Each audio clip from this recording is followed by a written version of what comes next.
Buletin Didik 4 Julai bersama saya Charles Mohan. Salam sejahtera. Pemimpin pendidik perlu saling menggembeling tenaga mencari pendekatan terbaik atau inovasi pendidikan yang boleh dilaksanakan bagi mendepani kengkangan dalam pengajaran dan pembelajaran PDP. Menteri Kanan Pendidikan Datuk Dr. Razidin berkata usaha itu secara tidak langsung dapat mengoptimumkan proses PDP sekaligus menjadikannya menarik buat murid-murid. Ya, kadang-kadang mata pelajaran yang agak sukar, mata pelajaran yang susah. We're talking about kimia, sains, fizik, matematik tambahan dan sebagainya. Apabila kita lihat di luar sana ada guru-guru yang begitu inovatif, memperkenalkan pendekatan-pendekatan baru dalam konteks memastikan supaya anak-anak didik ini dapat memahami konsep itu, bukan menghafal, memahami konsep tersebut. Sebab itu apa yang kita ingin laksanakan sekarang ini adalah untuk memperkasakan inovasi pendidikan ini dan perkongsian inovasi itu sendiri. Beliau berkata demikian dalam Seminar Nasional Pengurusan dan Kepimpinan Pendidikan ke-29 siang tadi.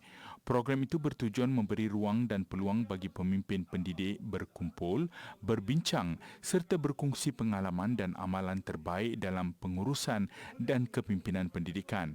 Selain itu, Datuk Dr. Razi berkata, KPM mempunyai barisan pendidik yang hebat, cekap dan berfikiran kreatif. Justru, kelebihan itu perlu digunakan secara menyeluruh demi melahirkan generasi masa akan datang yang lebih berdaya saing.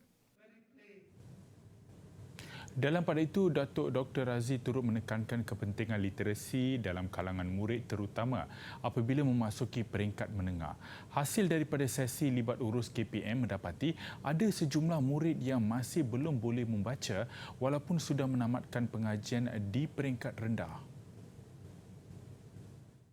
Dan ini bukan perkara baru, bukan kata semata-mata disebabkan oleh COVID-19.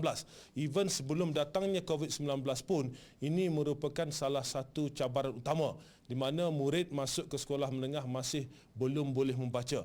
Sebab itu saya jelaskan tadi bahawa saya telah berbincang dengan Ketua Pengarah Pendidikan Malaysia untuk melihat apakah pendekatan yang mungkin berbeza yang kita boleh gunakan dalam konteks literasi ini bagi membolehkan pengajaran membaca itu dapat dilaksanakan dengan pendekatan yang bukan sahaja berdasarkan suku kata tetapi pendekatan yang berbeza, mungkin fonetik dan sebagainya.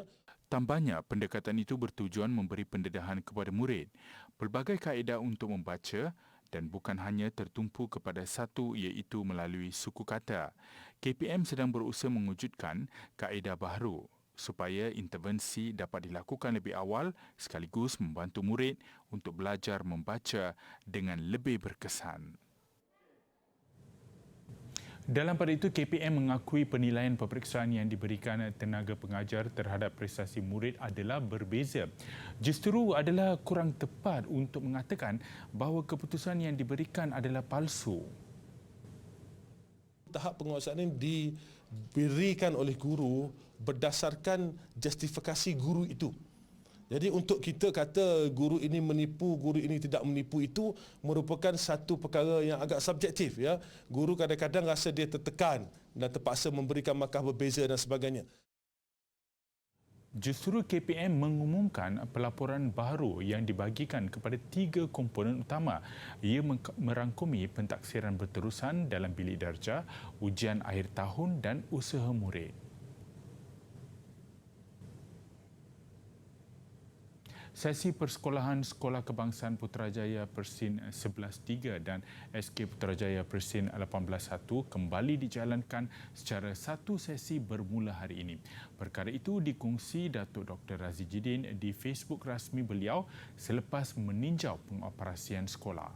Pengoperasian 2 sekolah terbabit dijalankan dalam 2 sesi sebelum ini kerana mengikut SOP penjarakan yang ditetapkan ketika pandemik COVID-19. Justru pengoperasian semula sekolah kepada satu sesi pastinya melegakan warga sekolah dan ibu bapa. Menurut Datuk Dr. Razi, KPM semestinya dan sentiasa berusaha memastikan infrastruktur sekolah digunakan secara optimum agar dapat beroperasi dengan lancar sekaligus membantu pelaksanaan pembelajaran yang lebih kondusif kepada warga sekolah dan murid.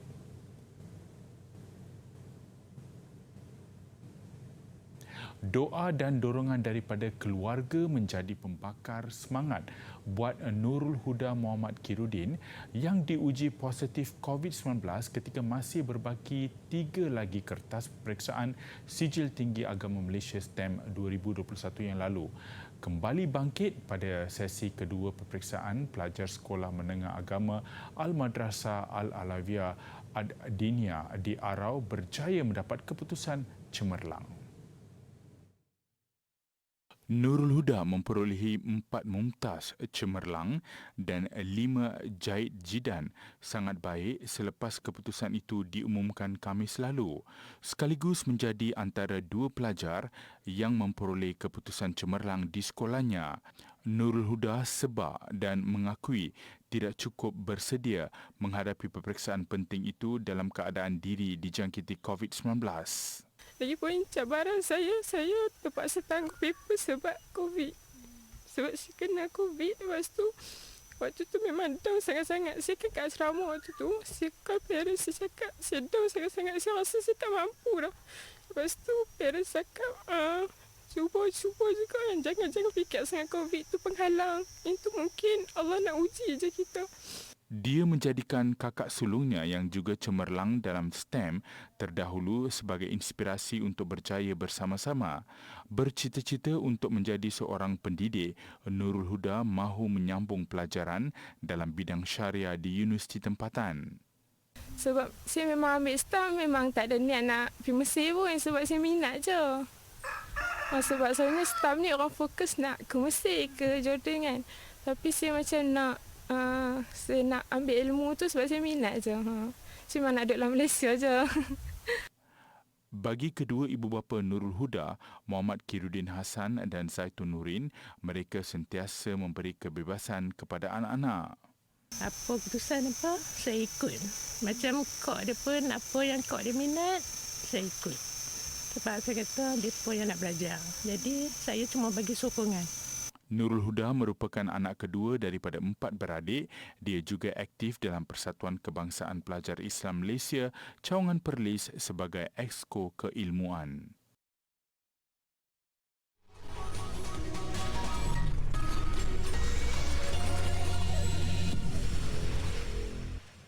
Bersua kembali.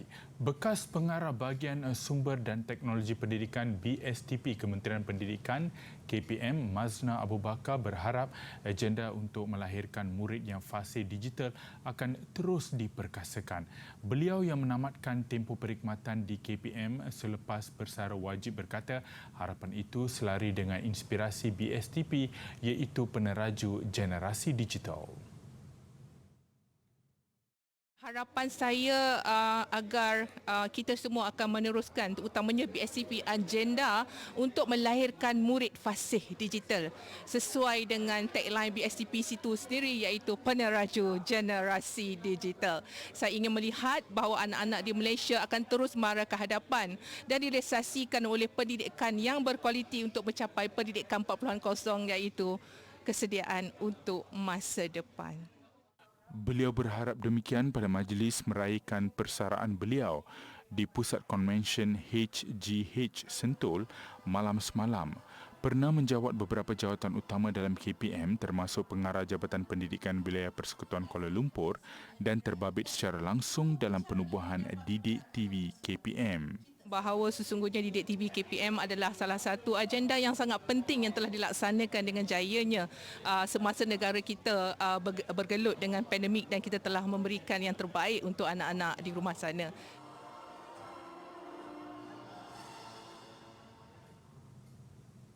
Selamat maju jaya kepada Puan Mazna dan kita beralih ke laporan seterusnya. Sekolah Menengah Pinhua Kelang muncul juara pertandingan Forum Pelajar Peringkat Kebangsaan Sekolah Menengah Persendirian China Zun C.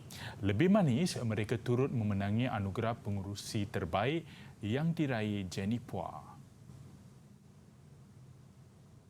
Penganjuran kali ke-30 ini hasil kerjasama Dewan Bahasa dan Pustaka bersama 8 buah sekolah menengah Cina persendirian sekitar Selangor dan Kuala Lumpur. Pertandingan ini disertai 10 buah sekolah menengah persendirian Cina dalam usaha memperkasakan bahasa Melayu di kalangan pelajar. Kalau semua rakyat Malaysia dapat berkata dalam bahasa Melayu dengan baik. Sudah tentu perpaduan antara kau dapat terjalin.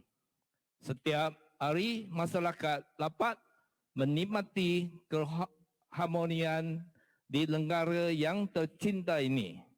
Bukan sekadar untuk menyesuaikan diri dalam persekitaran majmuk, pertandingan disifatkan sebagai satu platform yang baik dalam mempraktikkan bahasa Melayu baku di kalangan pelajar berbangsa Cina. Pihak pengurusan sekolah sudah berikrar untuk melahirkan pelajar yang fasih dalam 3 bahasa, iaitu bahasa ibunda, bahasa Malaysia serta bahasa Inggeris. Ikrar ini terbukti apabila pelajar-pelajar dari sekolah-sekolah persendirian Cina, terutamanya dari kawasan Selangor, KL dan Negeri Sembilan, mendapat keputusan yang amat cemerlang dalam peperiksaan SPM setiap tahun. Menyatakan di sini bahawa setiap anggota masyarakat perlulah mengambil peduli dan memandang serius terhadap isu buli ini. Pertandingan ini juga diharap dapat memberi keyakinan diri kepada pelajar untuk berkomunikasi dalam bahasa Melayu di halayak umum. Satu ruang dan pula yang terbaik untuk para pelajar, murid-murid dari sekolah menengah persendirian Cina di seluruh Malaysia, khususnya di zon C ini, dapat meraih ruang dan juga peluang yang amat baik untuk sama-sama mempersegarkan bahasa Melayu sebagai bahasa kebangsaan negara kita dan megah bahasa yang pastinya membentuk jati diri rakyat Malaysia. Jadi Naib juara dimenangi Sekolah Menengah Queen Chen, Kuala Lumpur yang turut menerima Pen Forum terbaik dimenangi Fun Win Yu, manakala tempat ketiga dimenangi Sekolah Menengah Chung Hua Kuala Lumpur.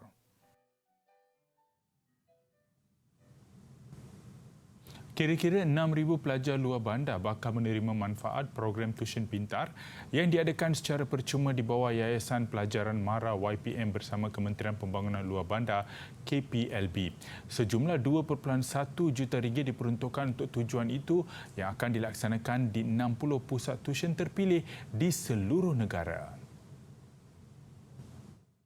Menteri Pembangunan Luar Bandar Datuk Seri Mahathir Khalid berkata, usaha berkenaan bagi memastikan pelajar luar bandar tidak keciciran dan mendapat akses bimbingan secara percuma serta pendedahan akademik terbaik. Teks ucapan beliau dibacakan Timbalan Ketua Setiausaha Pembangunan KPLB, Mas Rizal Muhammad Ilmi dalam majlis yang berlangsung di MRSM Kubang Pasu, Kedah. Sasaran diutamakan kepada calon sijil pelajaran Malaysia, khususnya pelajar daripada keluarga berpendapatan rendah yang mempunyai tahap penguasaan akademik sederhana dan lemah. Tuition Pintar Terbabit adalah program bertanggungjawab. Tuition Pintar Terbabit adalah program tanggungjawab sosial korporat YPM dengan kerjasama MRSM, Jabatan Pendidikan Negeri dan pejabat pendidikan daerah yang dilantik sebagai penyelaras bersama.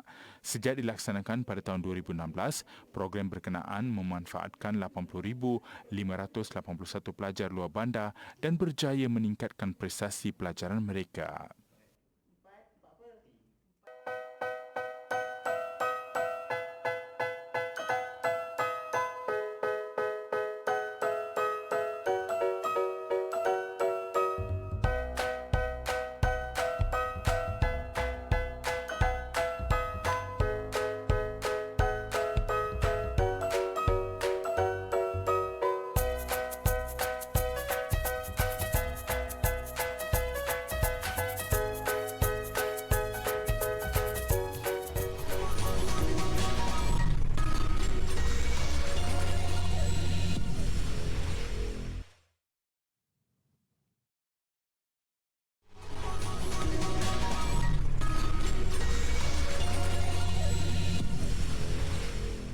Selepas dinobatkan sebagai bandar pelancongan terbersih ASEAN, Bandar Muar sekali lagi mencatat rekod apabila muncul bandar pertama di negara ini memiliki lukisan mural paling banyak. Usaha itu bukan sahaja berjaya meremajakan bandar diraja berkenaan, malah turut diiktiraf sebagai bandar ikon di Johor oleh kerajaan negeri. Sehingga kini terdapat 23 mural mempunyai elemen sejarah, sosio-budaya masyarakat berbilang kaum di Muar. Sebahagian besar mural dilukis pada dinding lorong belakang yang sebelum ini terkenal dengan aktiviti sisi gelap.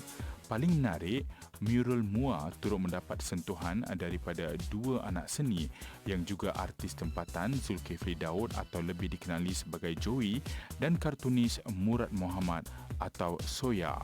Hasil garapan idea yang mempunyai elemen vintage berjaya meremajakan Bandar Maharani yang terkenal dengan sarapan mi bandung dan sate ini.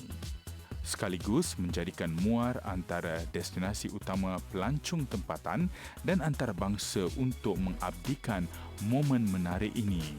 Mural saya di Muar ni adalah dia ada AR, iaitu augmented reality, di mana kita boleh scan pakai phone dekat barcode dia tu, maka tahulah sejarah tentang mural itu. Antaranya apa? Antaranya kereta api pertama di Muar. Termasuk ini selendang merah, biawak dan banyak lagi tentang kehebatan Muar ni dulu dan kini.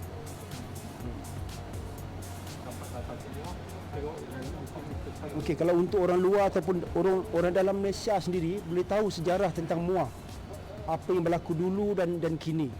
Dan juga saya bukan saja buat mural yang biasa, saya ada juga buat mural 3D supaya orang-orang kita boleh participate bergambar dengan mural saya. Subjek-subjek yang kami tonjolkan dekat Muar ni, subjek-subjek yang kebanyakan yang kami tonjolkan di Muar ni semuanya berkaitan dengan historical, ada heritage-nya, tradition-nya. Kita nak mengetengahkan benda tu. Kenapa kita nak trigger anak-anak kecil? Kadang-kala kita nak kuatkan balik semangat tu, jati diri untuk menjadi anak negeri itu, supaya mereka mampu menceritakan apa yang seronok dekat negeri mereka.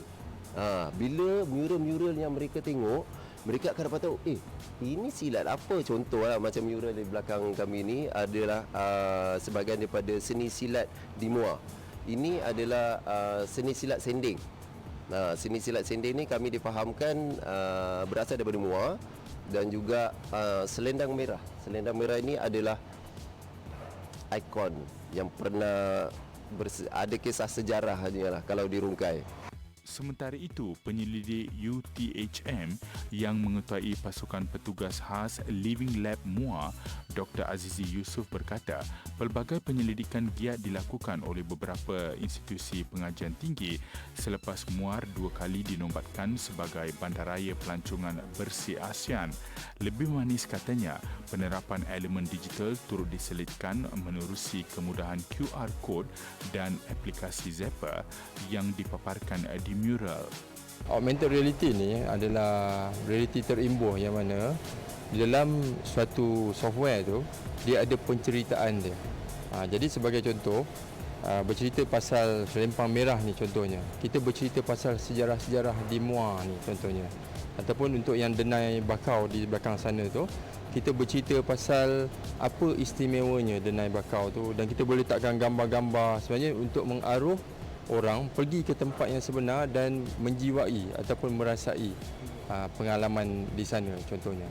Selain mural dihasilkan Joey dan Soya, Bandar Muar juga mendapat sentuhan pelukis antarabangsa, antaranya mural The Living Sister yang dihasilkan penulis Rusia Julia Volkov.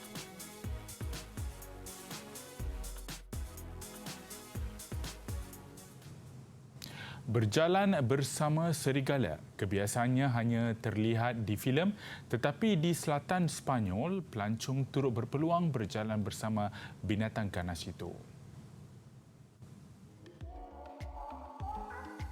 Inisiatif itu dilakukan oleh Gonzales Carrillo dari Insticoin, wilayah Almeria, Sepanyol. Semua serigala yang ditawarkan adalah serigala dewasa yang dipeliharanya sejak daripada kecil. Bagi kemudahan pelancong, mereka perlu membawa serigala itu melalui kawasan pergunungan yang menjadi habitat semula jadinya. Menurut Carrillo, dia mula memelihara serigala selepas anak perempuannya secara bergurau mencadangkan dia menggunakan binatang itu sebagai temannya berjalan.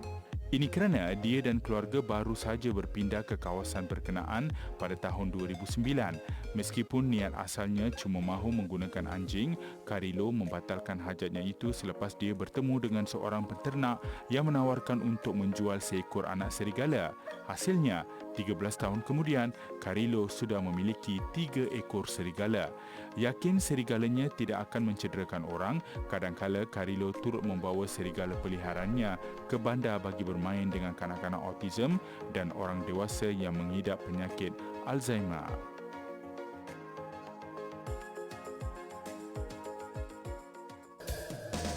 Warisan megalit di Malaysia terdiri daripada amalan menggunakan bongkah-bongkah batu granit yang besar dalam bentuk menhir, dolmen dan kubur batu kepingan. Budaya megalit tersebar di kawasan khusus iaitu Negeri Sembilan, Melaka, Lembah Berna iaitu Selangor dan Perak serta Sabah dan Sarawak. Menhir atau batu tegak dikenali sebagai batu hidup oleh masyarakat tempatan. Megalit dalam bentuk menhir yang didirikan secara berpasangan di satu kawasan tanah tinggi adalah yang paling utama. Di Sabah, budaya megalit dikaitkan dengan batu sempadan dan biasanya diukir dalam bentuk manusia atau penjaga kawasan pemilik tanah tersebut.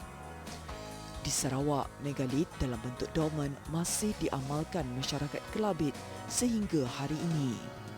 Budaya ini juga adalah amalan sejagat seperti di Stonehenge di England. Namun di Semenanjung Malaysia, amalan ini masih kurang jelas. Ada yang menganggapnya sebagai tapak keramat untuk diadakan upacara pemujaan.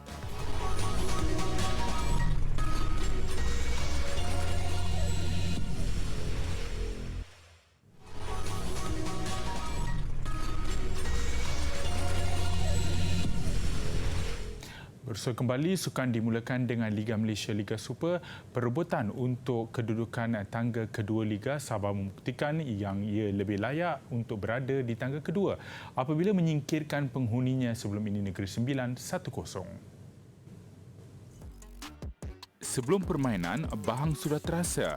Peluang Negeri Sembilan untuk memulakan jaringan, percubaan Matthews Alves diselamatkan penjaga gol Sabah, Khairul Fahmi Cik Mat. Awal separuh masa kedua, giliran Sabah hampa. Penyerang importnya dari Indonesia, Sadil Ramdhani, cuma mampu menanduk ke belakang meskipun pintu gol Negeri Sembilan sudah terbuka luas. Giliran rakan sepasukannya, Park Tae-soo dari Korea Selatan mendapat peluang kedudukan segera berubah. Kedudukan kekal sehingga tamat permainan, Sabah menang 1-0. Formula One Grand Prix Britain ada kejutan berlaku. Pelumba Ferrari Carlos Sainz Jr. yang juga anak kepada jago rally Carlos Sainz akhirnya berjaya mencatat kejayaan pertama dalam perlumbaan F1 meskipun perlumbaan dibayangi beberapa kemalangan. Saingan sengit sebagai pelepasan. Belum pun masuk selekor pertama, 4 pelumba di belakang terbabit kemalangan.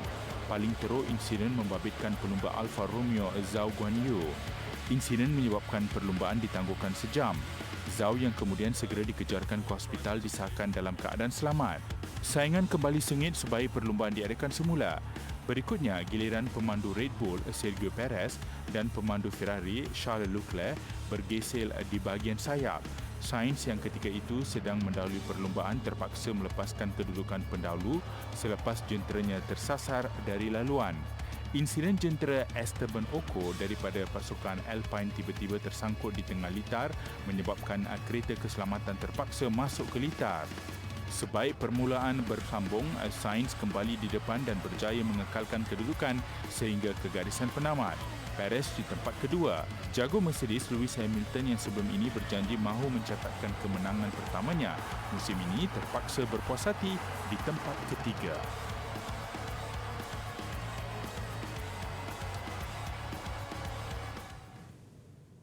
Aksi menarik peluncur layang-layang mempamerkan kehebatan masing-masing di kejohanan dunia di Tarifa Spanyol mengakhiri buletin didik. Saya Charles Mohan, salam hormat dan kita jumpa lagi.